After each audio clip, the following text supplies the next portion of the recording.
అదరగొట్టే కారం రంగు రుచి ఆచి కారం పొడి. Thank you very much, CII Andhra Head Murli Garu, and also Chairman GMR Airports GBS Raju Garu, and all the wonderful dignitaries, guests and friends that are here. A very warm good afternoon to each and every one of you. I always find this time very tricky. I don't know if it is the afternoon time or evening time, right when you hit this 4 o'clock. But I can see a lot of enthusiasm in the crowd, and this has been the emotion for the last 2 days, yesterday and today. I think the real success on this CII partnership summit that we are having in Visakhapatnam is not in terms of value, how much investment is going to come to Andhra Pradesh, but in terms of the participation and the engagement and the commitment shown by the people that have come here. So on behalf of the entire arrangements that have been done here, I would like to thank each and everyone who has made time to come here to participate in this event and have made this a huge success. And now, like I've said, the whole success of this event, I was able to see one magic again. The magic again is the magic of our Honorable Chief Minister Chandrababu Naidu Garu.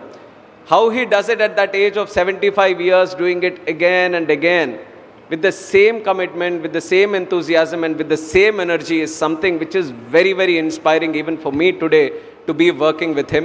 Because I've seen him over the last 12 to 13 years of me coming into politics. I've seen him go through different challenges, politically, professionally, personally. But the way he takes these challenges or tackles these challenges as a way of an opportunity, I think that is a great learning lesson for someone like me and also people at large. So I was able to see that magic. So it has been a personally very enriching time for me to be participating in this moment. And now coming to the important subject of aviation, I have to tell you that when I became this minister, I was assured by our Honorable Chief Minister and also our Prime Minister that they will be giving me a ministry. The expectations were many. Which ministry are we going to get? And many people were thinking about all the ministries, and civil aviation was never in the question.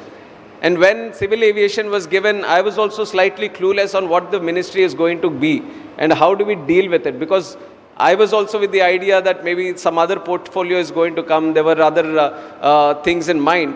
But now I can proudly say that this is one of the best ministries that anyone can deal with. And the way the sector has been progressing in the last 11 years under the visionary leadership of our Honorable Prime Minister, I can stand here very proudly and say that in the whole world, this kind of success India has seen in aviation, no other country has seen. That is where we stand today. We are the third largest aviation market in the whole world. And the capacities that we are dealing with, 74 airports in 2014. 74 itself is a very huge number, and people would have said that we have 74 airports, good connectivity all across, so we can just slow down a little bit. But that's not what happened in 2014. Because our Honorable Prime Minister understands that if we want to achieve Viksit Bharat, if we want the country to grow both inclusively and exclusively, domestically and both internationally, connectivity is the key. You study any country across the world which have achieved tremendous success in the growth story of their country, then you would see that the propellant has always been logistics. Either road sector, railway sector, air connectivity or ports. One of these have been the major driving sector for any growth sector that you would have seen. So this was the understanding and this was the vision our Honorable Prime Minister had. And he has taken aviation as one of the core subjects, and he has given it such a good drive in the last 11 years that 74 airports in 2014, now we are 164 and counting. That is the magnanimity of the growth that we have seen in this country. Now with 164 airports also, I would also like to simplify my speech and just give you a little bit of insights into what we are going ahead with. We have seen tremendous success in the last 11 years, but what we want to see is continue on that progress. 10 to 12% growth rate, that's what we are seeing in civil aviation today. So on one stage, we want to continue the growth story that we have achieved. And on the second side, while we are going, we want to transform the sector also. As we are transforming, we see in terms of the services that we are giving to the passengers and in terms of the manufacturing ecosystem that we have in the country and the future technologies which have the capacity to change the way we are seeing and visualizing civil aviation. All these things we want to have the platforms built in the country itself. So as we are progressing, we want to transform the sector also. I've given you the number of airports that we have seen in the country and some other statistics. If you see in 2014, there were around 1.8 lakh domestic passengers in the country. And today we have on an average of 4.6 lakhs, kind of 3 times, 1.8 lakh to 4.6 lakhs today. And almost 5.3 lakh people flew on November 10th. 5 lakh people traveling in a single day in any country seemed to be the magic figure. It is an achievement where most of the countries are like ambitious to achieve that, but every other week we are touching the 5 lakh number today, and on November 10th we hit the highest point of 5.3 lakh passengers. And domestic passengers from 6.7 crores in 2014, we have grown up to 7.2 crores. And international passengers from 4.5 to 7.2 crores.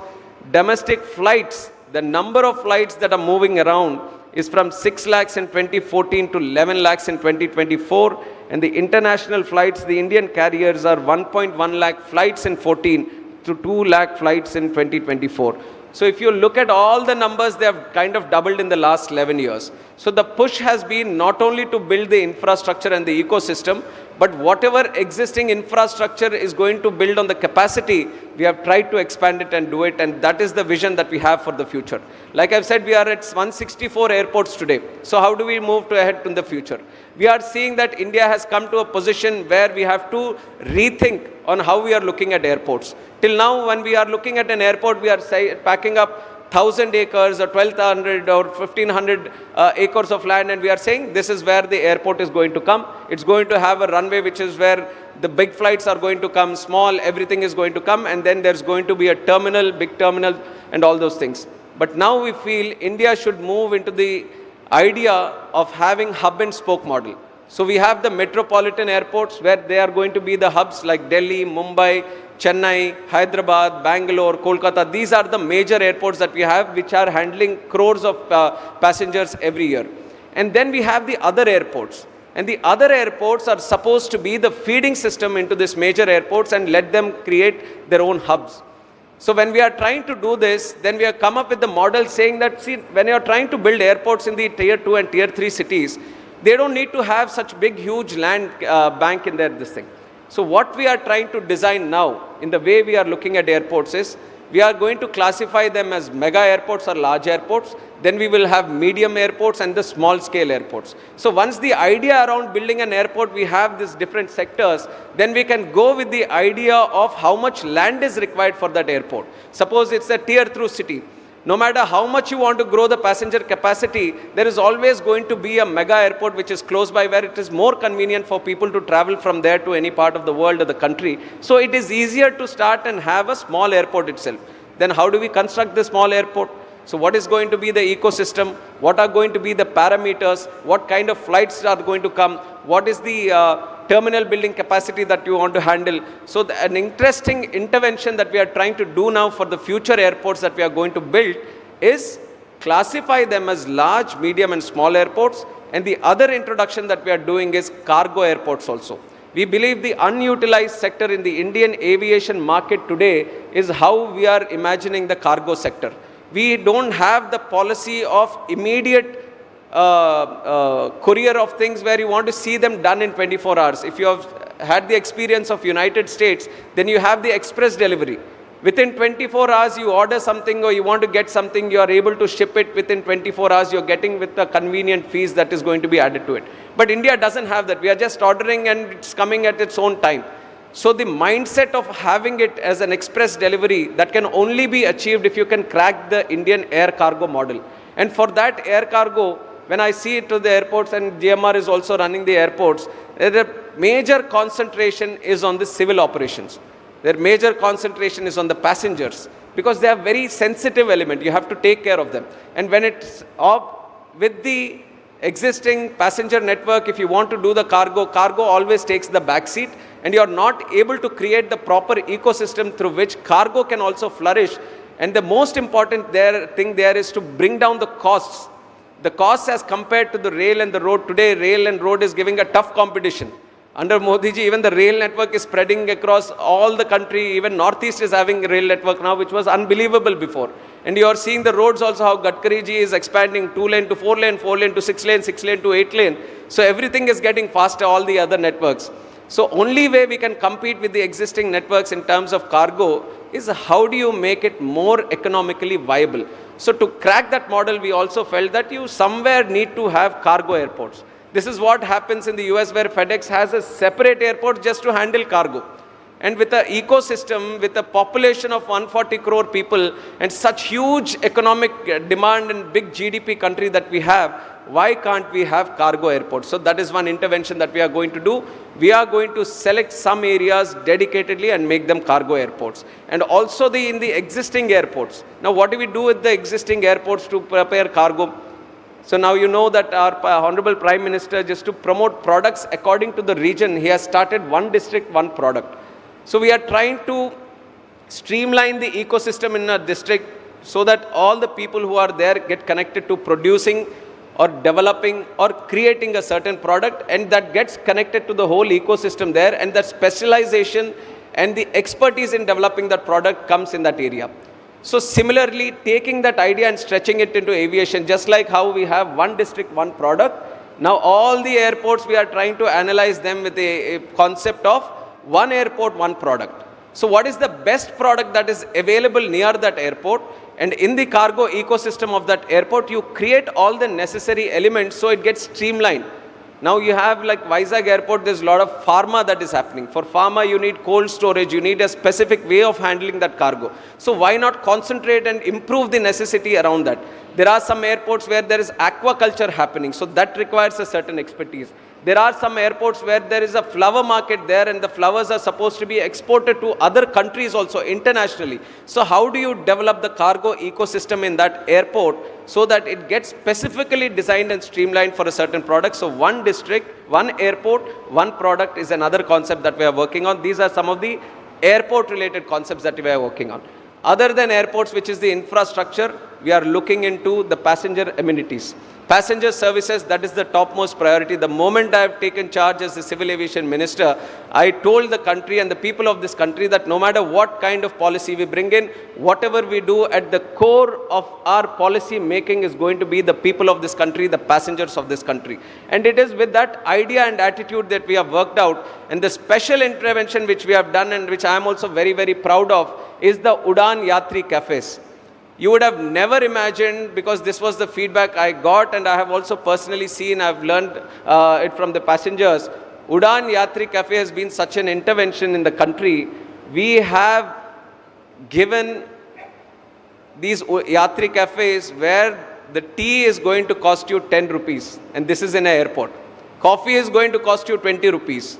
A samosa is going to cost you 20 rupees. Have you ever imagined going to an airport and drinking a tea for 10 rupees? And it's a high quality tea, not just a regular tea that you are going to get.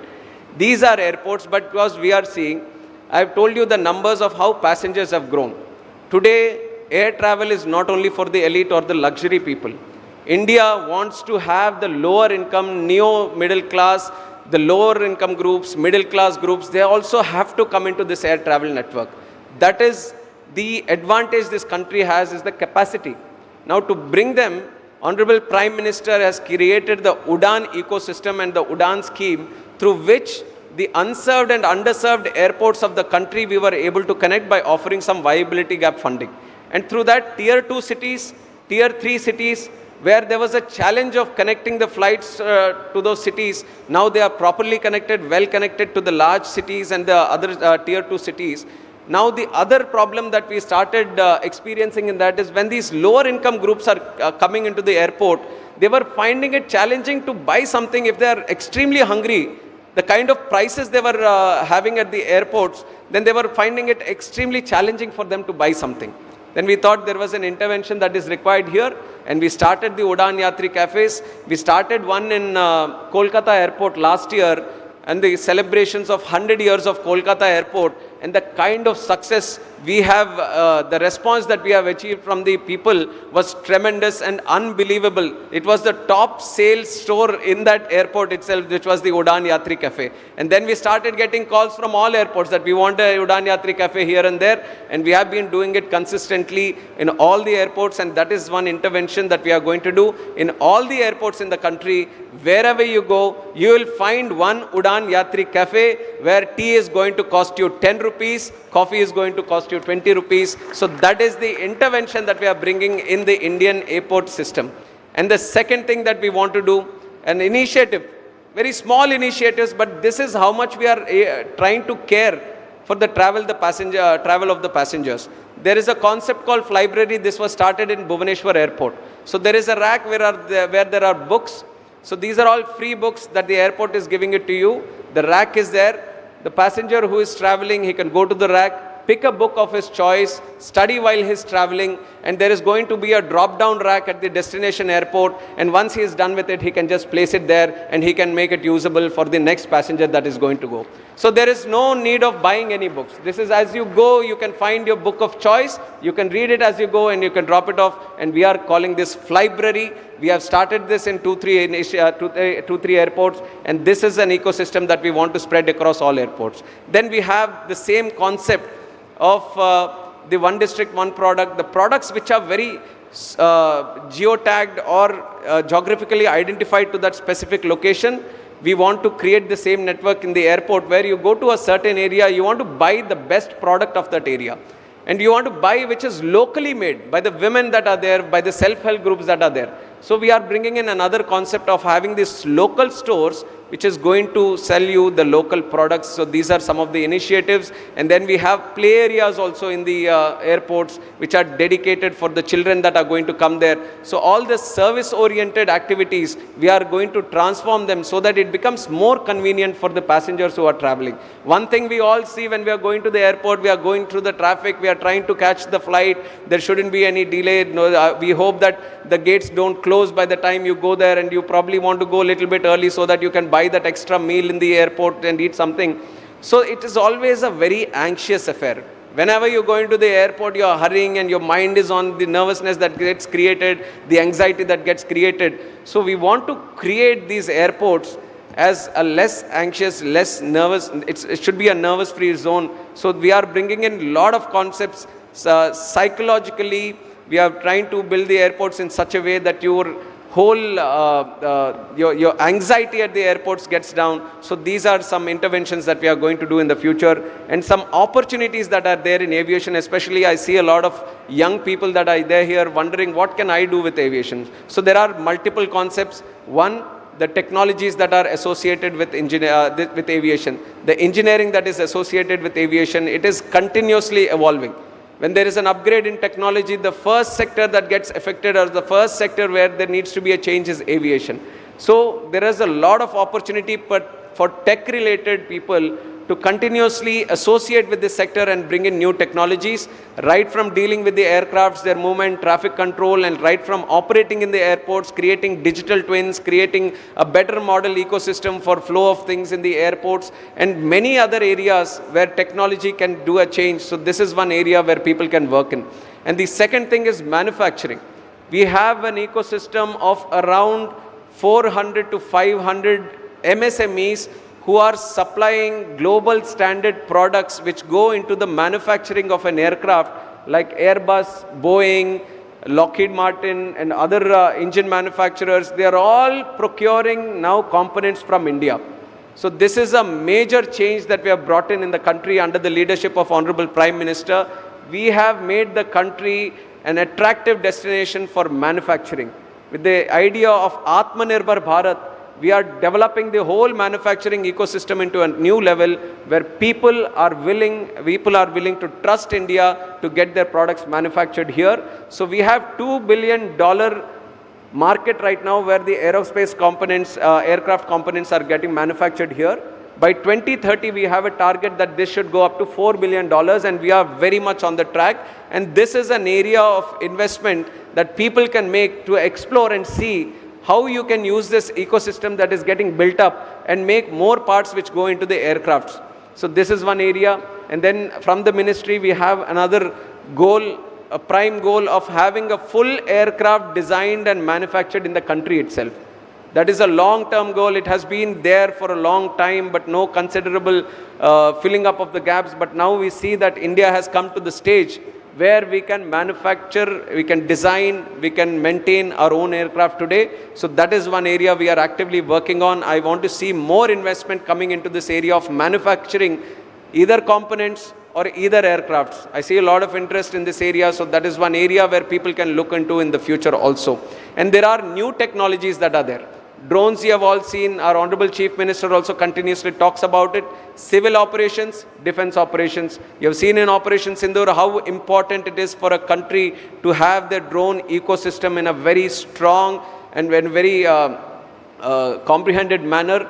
And now defense sector, we are seeing a lot of investment in drone sector and also civilian operations, because the ground level utilization of drones from agriculture, sanitation, law and order, construction, land management, there are multiple numerous amount of advantages that drones have. So drone infrastructure is something which we are actively looking in for investments, and the state government has been very active in making the drone city, which is going to attract more than 2,000 crore investment in the 300 acres that has been designated. One advantage the Kurnool drone city is going to have in Andhra Pradesh is that it is going to have a dedicated sandbox.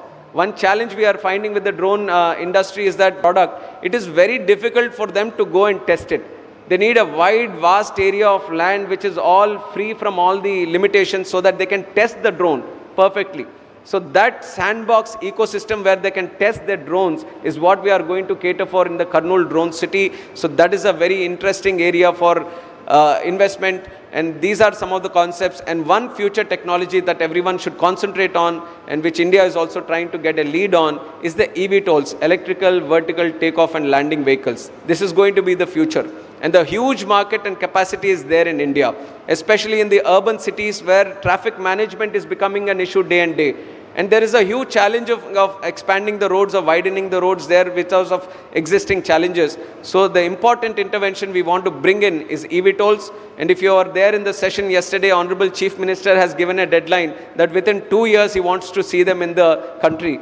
And the one reason he has put the deadline is because I am the minister who is handling it. He has taken the goodwill of announcing it, but we are very much on track. We are very much on track for seeing eVTOLs in the country within 2 years, but that is a very strategic and important area of investment that people can look into. So technology, future technologies like drones and eVTOLs, manufacturing and MRO ecosystem, these are some of the other verticals in aviation which are continuously going to grow, and we are going to see huge investment in that area. And one thing that we are specifically concentrating on the ministry. Now I have given you the growth statistics, I have given you what the future is going to look like. What is required now? We need people. We need skilled people, we need trained people, we need pilots, we need cabin crew, we need engineers, we need ground handling systems. We need all the ecosystems to be powered by people. Unless you continuously train them for the requirement that you have, the growth that you are trying to see, the growth that you are going to foresee is not going to be achieved. I'll just give you one example on how we are going to tackle this skilled ecosystem or skilling and training. The FTOs, which is the flying training organizations which creates the pilots. The number of pilots today is roughly around 8,000. I think around 2,000-3,000 are not actively in the operations. We have 1,700 aircraft orders right now pending in the country. Let it be with Airbus or Boeing, 1,700 aircrafts. We have 834 aircrafts which are operational in the country. So more than double that we have orders yet to come. And to run one plane, one aircraft in a proper schedule, you will need at least 10 to 15 pilots per aircraft so that they can do the routes according to their schedule.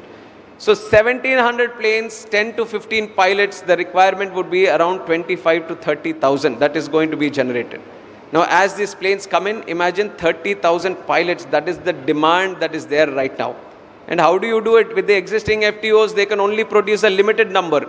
So we want to expand the FTO network. And I'm very happy to say that in Andhra Pradesh itself, we are starting 4 new FTOs, 2 in Kurnool Airport. Today we just had an MOU for Rajahmundry Airport. There is one interested party for Vijayawada Airport, and we are going to do that more and more. So training and skilling is one area which is very, very attractive area for investment, and also someone with that interest to deal into. So ground pilot training, ground handling, engineers, all these sectors, there is a huge requirement. And there is also another problem in that area which we have to tackle it right now.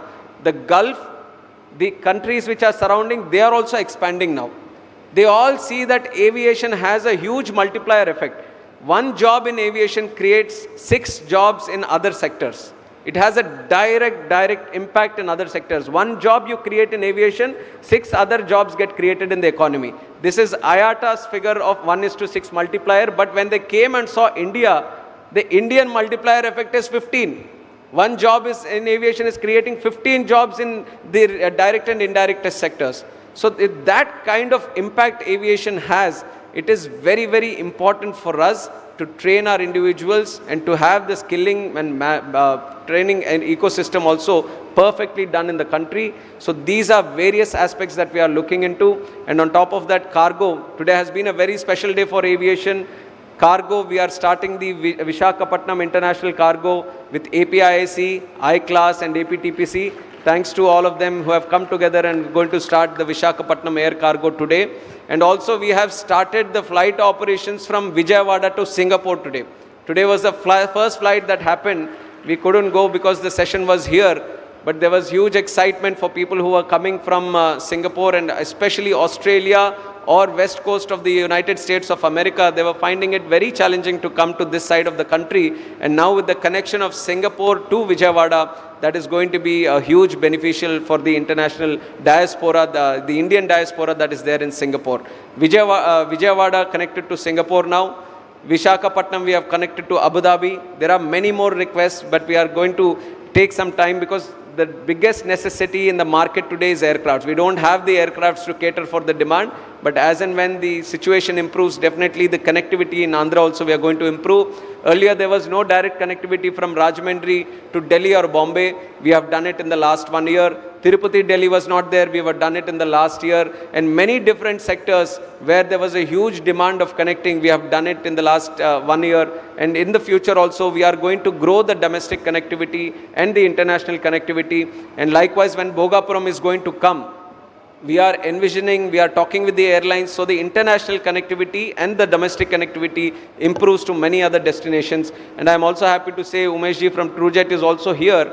He is also willing to start a new airline, and we are going to keep Visakhapatnam Bhogapuram as the hub. He is going to start his operations with 3 Airbus from February. I am announcing it so that it gets done on time. So 3 Airbus from TrueJet services are going to start again. We are very, very excited because right now you see, and this is the complaint which I also get always, that it is Air India or Indigo, this is the only 2 travelers that are there.